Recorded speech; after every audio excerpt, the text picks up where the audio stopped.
marriage relationship comes God, there's your husband, there's a wife, and then your children and everybody else, right?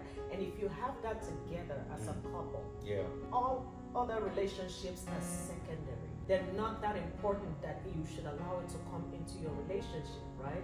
So it's having that conversation with your spouse, like, okay, this friend of yours or this friend of ours, I don't like the way that they do this, or I don't like the way that they did that. What do you think about this? What do you think about this thing they said, or this way that they behaved?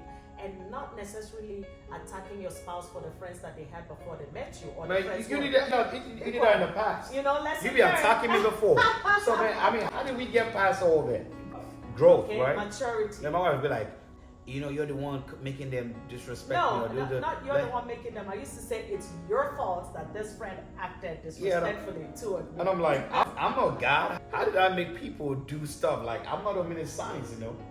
And here's the, I don't know if I call it the psychology behind that. Not necessarily that you purposely decided, oh, I'm going to have my friends. Okay. It's that boundaries that I was talking about, right?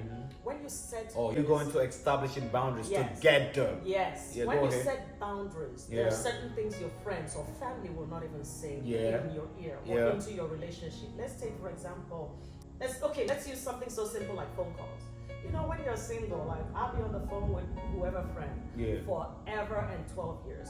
But when you're in a marriage relationship, when you're married, right, there are certain times that, let's say, friends of the opposite sex don't need to call you. After 9 o'clock, what's a friend of an opposite sex calling? Like, for me, you can't call me once it's 9 p.m. You can't call me. But guess what?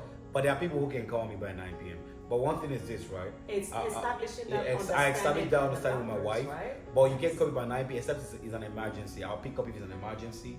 But we have to.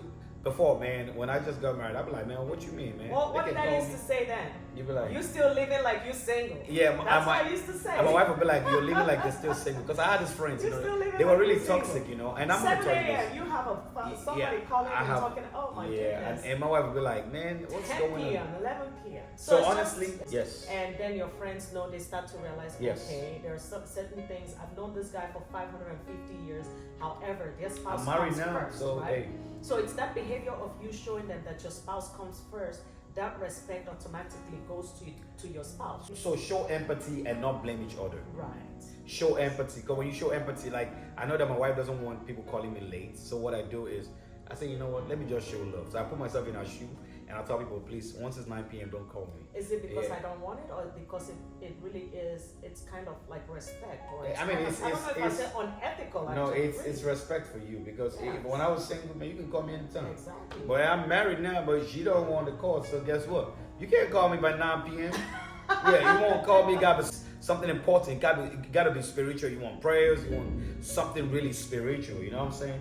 So communicate effectively. Baby, what does that mean? Effectively, everybody talks about communication. What is communicating effectively? Means not yelling at each other, not pointing fingers, not blaming, but communicating, talking to each other in respect. So, baby, what about when we say communicating effectively?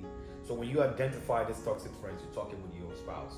You say, man, this person, how is this person affecting our relationship? Is it positive? Look, talk to your spouse.